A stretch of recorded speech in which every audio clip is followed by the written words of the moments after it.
Welcome back from the break, and it's good to know you have rejoined us on the program. Good morning, Abuja, and it is showing only on the Unity Station NTA Channel 5. Now we have a guest with us here in the studio, and together we'll be looking at significance of safeguard in project management. Help me welcome Dr. Ideu Fadele to the program. He is an environmentalist and also environmental and social safeguard consultant. Dr. Ideu, you're welcome to the program. Thank you so much, ma'am. Okay, all right. So together we want to talk about significance of safeguarding project management. When we want to talk about project management from a layman understanding, what should we know about what we are referring to as project management? Thank you so much, madam. And I want to appreciate you for having me here this morning. When we look at project management holistically, has to do with some of those parameters, some element we put together in order to have a seamless, a timely, and safe working, projects on within the targeted period. Okay. And that is why we are putting up our project to be properly managed. Some risk that the project may trigger have to be, quickly identified, evaluated, assessed, and processed and work upon in order for us to have a timely delivery on that project within the work plan or scheduled period of project delivery. Okay, so how possible it is for you to identify the risk associated with any project at all from the beginning? Yeah. When we look at project management, Okay. you see there are some, maybe from the environmental, let me drift to the environmental angle. There are some environmental and social standards, maybe that must be followed or complied with by perhaps the clients Okay. or the borrower. Let me say a project have to go through a channel, maybe need some financial intermediaries to access some fund to execute a project. There are some laid down standards or integrated safeguard systems as the AFDB will use it, while the standard as the bank will use it in order to address some issues, which are some of the responsibility of this borrower. That if you must assess this, one, the risk, both environmental and social concerns about that project have to be identified and be assessed. It could be by ESMP, that's Environmental Social Management Plan, which helps to identify the risk, both the impact, it could be positive, negative impact. How do you avoid them? If it is unavoidable, how can you minimize? How can you mitigate? How can you manage? How can you monitor during implementation? And so on and so forth. So instruments like this, be it ESMP or ASEA, ESMP. You have to spell it out for us. Environmental Social Management Plan. You understand? It depends on the category of the project because we classify them based on risk. Those of high risk could be classified. We may ask, or the bank may demand for an ASEA, maybe construction of dams, construction of maybe high-rise building. You require an ASEA because a lot of environmental issues or social concerns will be impacted. While maybe for a small scale project, maybe an already existing project that requires renovation, you may require an ESMP because it's no longer a green but a brown project, as the case may imply. Because I know sometimes we always get it confused that why is it ACR for this project? Why is it ESMP for this project? ACR is environmental and social impact assessment. Okay. So they both work hand in hand. It's just the categorization based on the magnitude of impact that the project could trigger.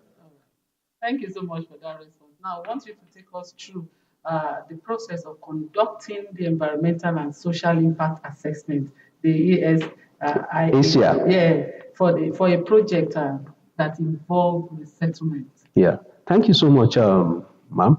You see, there are a lot of processes, that is required in order for us to conduct an ACIA. Maybe right from the screening of the project, conduct a scoping. The scoping have to involve identifying what and what we need to do, who are the major actors here, invite them for a stakeholder engagement. You know, haven't done that and everybody buys into the project, then we deploy several methodologies. It could be from the desktop, where are we going to? It helps us to plan and having understand the terrain we are going or the terrain that the project requires. It helps you to do your inner studies. Description of the project is a chapter in the ASIA. Description of the project environment, that's the area of influence that this project may impact. Because all environmental concerns, what makes up the environment is the water, the soil, the air. So these elements or components of the environment will be definitely impacted by this project. And that is why it is very expedient before the commencement of any project to establish the environmental baseline studies, both the environment and social, to understand the state of the environment prior before mobilization of any equipment so that you can use these tools, this data to monitor your projects. Yes. Looking at the threshold, is the water maintaining its permissible limits? If there are some issues or concerns, some social concerns, maybe health-wise, that it could trigger some grievances, we have to quickly look at it. Where is it coming from? Is it from the dust? Is it from the water? Is the soil being impacted by the project? Maybe when they release some hazardous substances from the project, are they being are they affecting their maybe the surface or groundwater as the case may be? And so on. So it is very important that we also carry out a field exercise to establish that. Then also from there we can also, a chapter is dedicated to creating all the identified impacts, the positive. Everybody wants good projects. Yes. It's always bringing positive things, accessibility, urbanization, and so on and so forth. But they also trigger negative impact. There will always be labor influx, which could trigger sexual exploitation and harassment, which would trigger child labor, poor occupation, accident, and other things have to be put into consideration and identified by the project so that on preparing these instruments, how do we mitigate them? How do we approach them? Will be part of your reporting so that the person handling the report or even the lender who wants you to address this would have known that yes, this project is ripe. Haven't identified all these concerns. Then develop an ESMP management plan, the implementation cost, the mitigation approach for this, your disclosure, how is it going to be? Because it's going to be a public disclosure. You have 21 days to do that. So that all the project affected persons will know, even you that you are not in the place of the project, from the course of disclosure, you will know that, oh, a project is going on in my community and some concerns have, if you have some issues that have not been flagged from the report, you can quickly let the consultant know that the project owner, no, this and this are not properly addressed. It requires to be redressed. Yeah. And that you do. And there you can now disclose, you have your stakeholder engaged. It's very, very important. Very, very important. Because most of the grievances from projects is being triggered by poorly conducted stakeholder engagement. All parties are not carried along. Some may just want to have some selected engagement.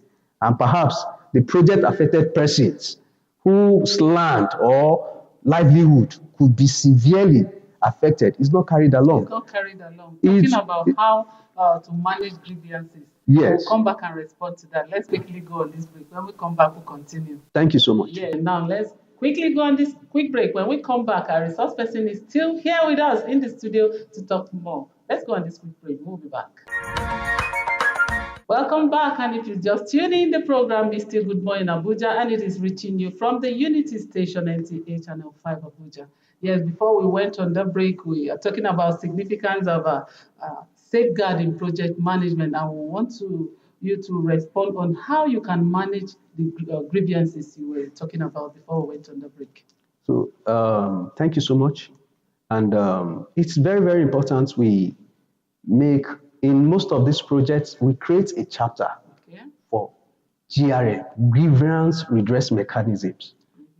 It's a simple, seamless system that all concerned project persons can access to express their grievances, to when there are complaints, issues coming up from different quarters. These are channels you can, access Okay. to, to put up your concerns, your complaints, and they are in layers. You may have the site-based Okay. because you may not be there physically, but when there are committees set up, on site or community-based, they manage those grievances there. And you may have your local chiefs, you may have representative from the woman, that's the women in the community, the responsible personalities that are there. The youths have to be represented. Represented The as men, well. yes, they have to, because there are a lot of projects that that are a lot of setbacks in some project because Youth were some not carried factions are along. not carried Yes. along, especially the youth. They may frustrate a project, and that is why their concerns are very germane to most of these projects. You have to carry them along if you don't want them to frustrate. So we have different channels you may use at that level. It could be you may have a dedicated complaint box that the committee agreed to be positioned or stationed somewhere. It could be at the palace of the local chief, who they respected, where they can channel. You may have a toll-free lines.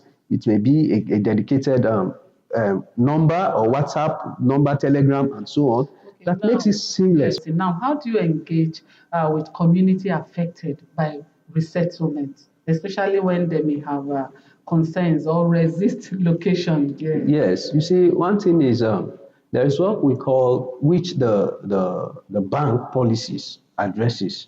I think from the ESSs, I think ESS 8 or thereabouts has to address community, involuntary resettlement, and so on and so forth. And the bank policy 4.12 also have to address that too. Resettlement action plan have to be carried out. In order one to identify the project affected person in person, engage them, speak the language they can We understand. Don't use, ambiguous language or English. If you use their local dialect, so that everybody can be on clear terms, and the person, consented to it, and there are some processes that you do while, preparing your RAP, that's Resettlement Action Plan. Some may go for land to land, as the case may be. If they said, okay, you are taking 1 hectare of land, but there is a government reserve because it is government that wants to use this. If they agree to that, some may cash for land, as the case may be. And all the parties involved, they may have some witnesses, you have some of those consent forms and stuff like that. Why preparing that? To ensure that everybody are on the same page. Same page, and still talking about Yes. not carrying everybody around. You mentioned the youth, and let me bring in And you have the vulnerable groups. Now, Yes. how do you identify and Yes, you address have to. the needs of the vulnerable Yes, groups? they are also very important in Okay. every project, All right. because you wouldn't displace a person from his or her livelihood, and we categorize them while we are doing our engagement. Okay. The vulnerable group could be the aged Yes. persons, there could be people with disabilities, there could be maybe a female head of house, a widow, and so on and so forth. These are people that the project must not deprive from, but rather to improve their livelihood. Considering there was a particular project we wanted to do somewhere in, I think in Katina or thereabouts, and we discovered that there is a particular tree that all these old men enjoy comforts. They gather And under the tree. yes, You want to go and they, sit down. do you know that they bluntly resisted? They will. That one, we enjoy the comfort here, the sound of some birds there give us Put up some comfort. traditional Yes, things around it. and that takes us also to some cultural heritage. Yes. You have to respect their decision. Culture. and their culture. You must not displace them from there. And the project have to now, take another turn upon our engagement, we appreciate that, and we noted it and proposed. I proposed for the project to be diverted and create another, so which it's normal. And these are some of those things that when they are duly, don't say, no, after all, it's government project, let us cut it off. No, No. all the parties have to be on the same page, Same page. all the necessary risks, because apart from even discomforting them, the biodiversity, the ecosystem has been distorted, as the case may be. It's a massive tree that helps to shade the environment, makes it eco-friendly, absorbs some carbon and some other factors, which definitely have to be, we have to respect all parties' decisions. Okay, these are some of the challenges you see in carrying out some projects. I know you've mentioned one or two. If you can still tell us more, because as we talk about things like this, we are addressing it in a way. Now, take us through some success story at a time when you had a challenge trying to manage a situation, like you just talked about, giving us example of a tree. Yes. So there are a lot of projects too. Some have, like in that same corridor, they have their burial ground there, their cemetery, and from the designs, it have to cut across. But as an environmental and social safeguards, it is very important that the project takes a U-turn. All right. We have to divert the project in order not to impact or have impact on the cemetery. Some could be shrines. So while we go to projects like this, we have a lot. And during the course of engagement, they will tell you bluntly that, but there are some that they said, we are thinking that this thing should leave this place. If the project can take care of it, fine. So based on consultation. So most of the decisions we make, and that is why it is very, very important, you embark on a field trip, you engage them, you consult them. Some may tell you we don't even have the background history of this very particular, artifact. So definitely we have to leave it. Even though we know we always create room for, by finding a chance, there are procedures. In case you are, started digging, scoping, and you parameter saw something that is strange, it's expected for to have some procedures Wow. Okay. All right. to take care of that. Going forward, I want you to tell us quickly, because we have been given sign to go. The best strategies to use in managing project, and your word of advice before we let you go.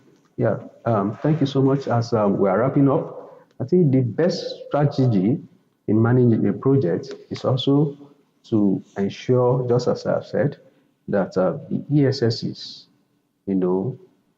that have been provided by whosoever is borrowing money should abide with.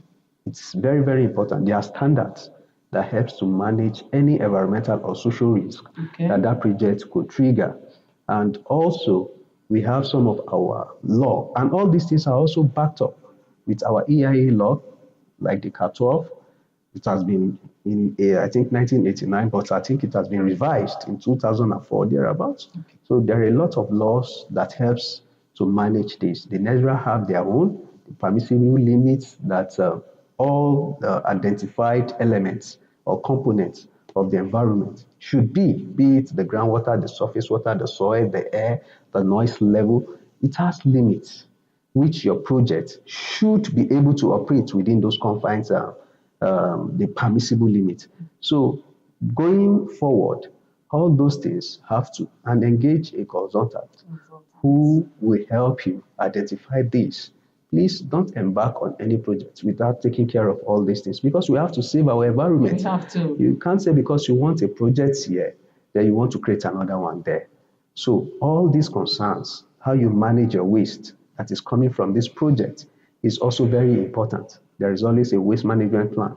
That's most of this ACR, there is occupational and health safety plans that this ACR and ESMP, as the case may be, also provide or propose to project owners, which the contractors have to abide with. Thank you so much for your time with us this morning. Thank you so on much. the best strategies, the key ways to manage projects and you have lent your voice. If you want to solve a problem, do not create another one. You put into consideration the environment as well as the social environment, and also how to handle grievances between the community and the person in question. Thank you so much for your time with us on the show this morning. Thank you so much. All right, we've been talking with Dr. Idowu Fadele. He is an environmentalist and also environmental and social safeguard consultant. And together we looked at significance of safeguard in project management. Now let's go on this quick break. When we come back, we have more for you. Stay with us, please.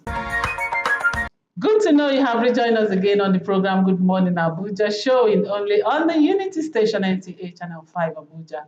It is often said that if you want to hide anything precious, anything gold, hide it in a book. Is it true? Yes. This morning, I have an author with me this morning who is going to debunk it, who is going to tell us whether it is true, as well as encourage people on our reading pattern, reading culture, because there is a decline in reading culture these days. Help me welcome Chukwu Mogo Chris Wani to the program. You're welcome to the program. Thank you. It's nice to be here. All right. Thank you, our viewers. Okay, you're welcome to the program. Thank you.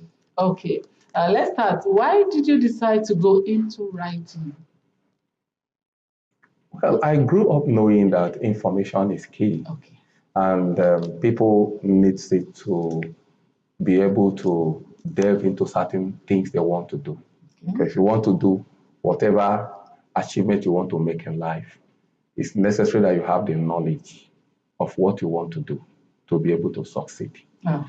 And all this knowledge are usually found in a book. In a book. You know, so whatever you want to do, whatever you want to achieve. And today, you know, the environment we find ourselves, the global environment we find ourselves has given us access to this information. So there's nothing you cannot really do if you want to. Okay. There's no knowledge you cannot imbibe. I agree with you. It is often said again that knowledge is light. And I want you to tell us whether what I said from the beginning is actually true. If you want to hide anything precious, hide it in a book, because if you give me books to read, I might decide to create time, procrastinate. Is it true? It is often said, and it's always aligned with the black people. You know, that if you want to hide something for a black man, you put it in a book, because we are not conscious of reading, either because we feel we've known. You know, a black man is a smart man. You know, but the truth about it is that we can't remain where we are. Yeah. If you want to learn, if you want to do more, then you have to acquire more knowledge. Okay. One thing is clear, you can't be doing the same thing and expect a change. If you want transformation, then you need to read books. Okay. You need to acquire more knowledge. Okay. And that's why you cannot stay, for example, in Abuja and know what is happening in Kano, unless there's a transmission, such as like what the media is doing. Before now, book was the media we have.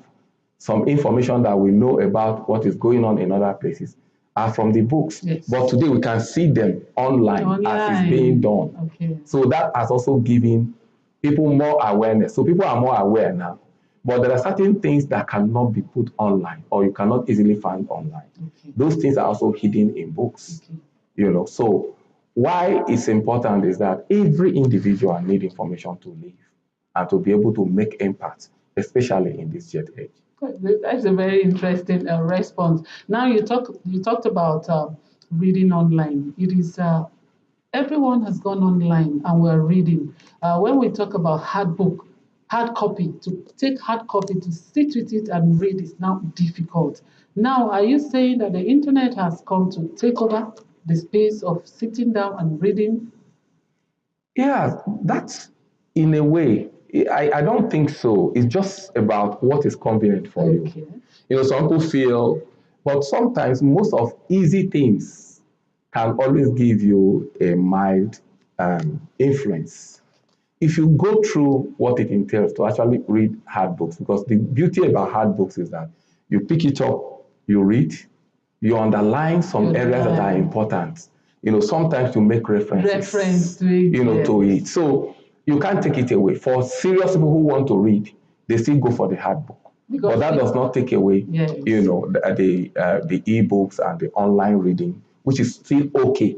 It's better at least you do online reading than not reading at all. I tend to agree with you when you say you go back, you refer back to it, because growing up, my father is a teacher, so we have a library where we see books, Yeah. all manner of books, anything you want to read. There's a library time, you go and read. But now it is being replaced by a computer room that people go to read. So going back and making reference is a very good one. Now, you are into writing. How do you think you're using your writing as a tool to contribute your quota to the development of our nation? Okay, beautiful, because most of my books are not the conventional books that we know. Okay. It came out of a burden, Okay. because I felt society should grow. Today we've seen several innovations taking place in the areas of technology and all of that. And the humans who's supposed to be using this technology, how advanced are they becoming?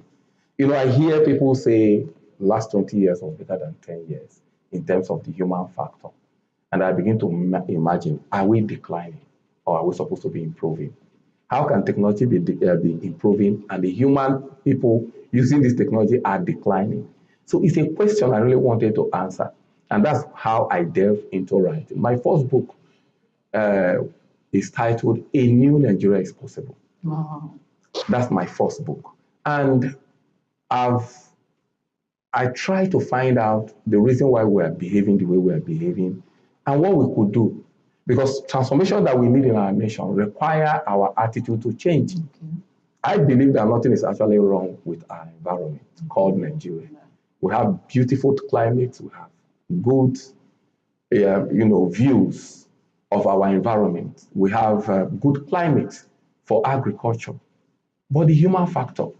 So I decided that I needed to do something on how to help humanity, begin to reason on what they need to do. And you decide to put that down. I had to put it down because how many people can I reach? But with this book now, it can go places. And this is bringing me to your second book, which is Global Harmony. Talk to us about Global Harmony. Global Harmony is an offshoot from the New Nigeria. Okay. Because I think a lot of people need to understand what Nigeria stands for. I don't think we know that. That is why we easily give up and we can easily abuse our citizenship. I call it abuse because citizens were meant to take responsibility for building their nation. But when we throw it back to the country itself, to do it by itself, then it's a confusion because the country cannot work except the people. It takes the people to build a nation. Yeah. Now, having delved into the New Nigeria circumstance and I was able to analyze some things, I went further to find out what is the purpose of Nigeria. I realized that the purpose of Nigeria has something to do with helping the other African nations to become great so that they can produce global harmony. Harmony, one linking to another. Wow, this is a great one. So it's beautiful. And if you see, the Global Harmony book is a story of the African family from Nigeria who was told that a civilization is going to come to wipe away the African heritage. But they were instructed and mandated to keep this heritage because there are some of them that the world will need later. And if they go into extinction, it may be very difficult for humanity to survive. Wow, wonderful. Actually, as I sit and I watch you talk, I'm being tempted to go into writing as well. Yeah. So at this point, since you are a writer, I want you to take this opportunity to address decline in reading culture. Really, there's nothing to argue about it. I have a friend that told me, I said, he has a lot of sisters. And he said, yeah, I've told my sisters that any man that comes to you to say, I want to marry you, first of all, go to his house and find out how many books are on his shelf. That the kind of book he reads will determine the kind of man he is. So knowledge is power. For you to go further, for you to make a difference in our society and the world at large, you must read. Okay. If you don't read, you won't learn. And if you don't learn, you won't know. And if you don't know, you won't teach. Well, I want to take this as your advice. Knowledge is power. You must read. If you don't read, you will not learn. Thank you so much for your time with us this morning and to talk to us, encourage us on how we can go back, sit down, and take a reading, make reading our culture. We do appreciate your time with us this morning. It's nice. All right. Yes, we have been talking about how we can take advantage of our time and go into reading because knowledge is power. Knowledge is key and knowledge is light. We've been talking to Chukwumogo Chris Nwani, who is an author, and he has talked to us extensively and encouraged us on how we can go back into reading and writing. Now let's go on this quick break. When we come back, we have more for you. Stay with us, please.